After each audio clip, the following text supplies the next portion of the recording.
Bonjour à tous. Nous revenons vers vous avec le compte rendu du webinaire que nous verrons d'avoir ce soir du jeudi 2 mai 2024.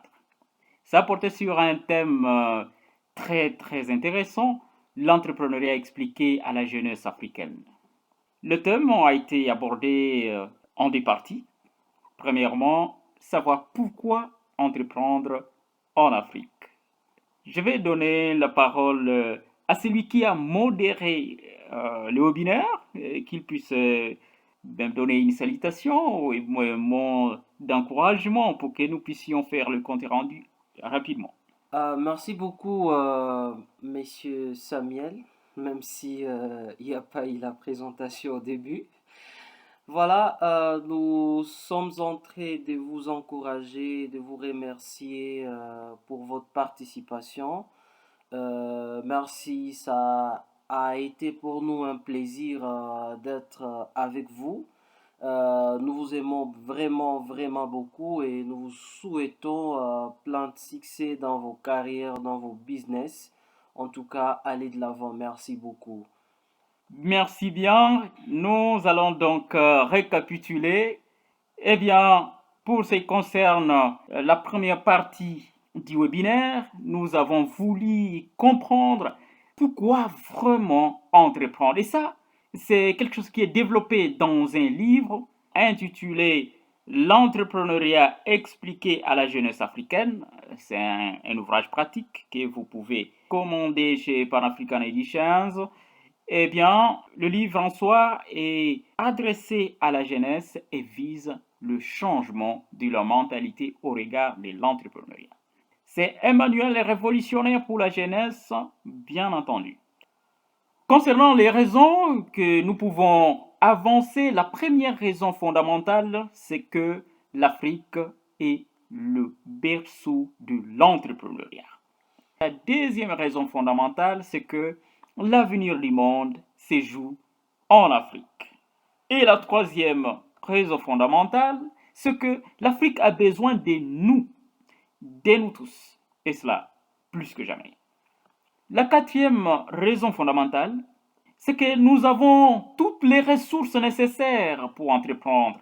Et la cinquième raison fondamentale, c'est que l'entrepreneuriat est l'arme la plus puissante du moment. Il n'y a pas plus que ça. Après cet exposé autour de ces différentes raisons fondamentales, nous sommes passés à l'échange via des questions et réponses, sous la modération bien sûr de M. Faraja.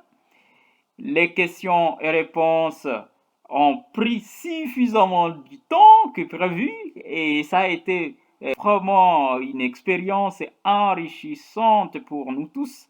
C'est que cet échange riche a porté sur un grand nombre de questions et ça nous a permis de développer beaucoup d'informations, notamment une question fondamentale tellement importante qui a demandé, Monsieur Faraja, vous pouvez nous rappeler la question?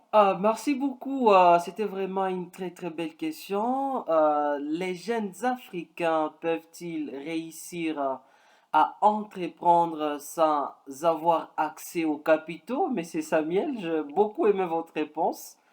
Merci beaucoup. C'est parce que cette question revient assez souvent sous différentes formes et surtout, ce sont les jeunes qui se demandent, mais après les études, qu'est-ce que nous faisons? Nous n'avons pas accès aux capitaux. Nous pouvons avoir des business plans, mais qui va nous financer? Et tout consort, nous avons y apporté des éléments de réponse. En partant des éléments de réponse apportés, un entrepreneur qui est ingénieur et est en train de créer ou a déjà créé son entreprise dans le domaine du bâtiment, il a des difficultés à pouvoir avancer et il a posé la question de savoir les secrets qu'il peut mettre en œuvre pour entreprendre sans financement dans les secteurs du bâtiment. Là, nous sommes dans un domaine industriel et ça demande beaucoup de capitaux pour pouvoir se tenir, mais lui aussi, comme les autres, a pu comprendre que c'est possible d'entreprendre dans le secteur du bâtiment sans avoir des capitaux, ce qui est le cas pour la jeunesse africaine d'aujourd'hui.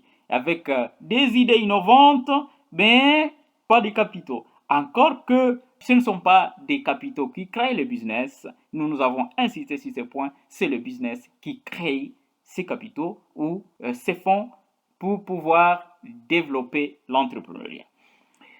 Et une autre question, Monsieur Faraja. Très intéressante, bien sûr, pertinente d'ailleurs.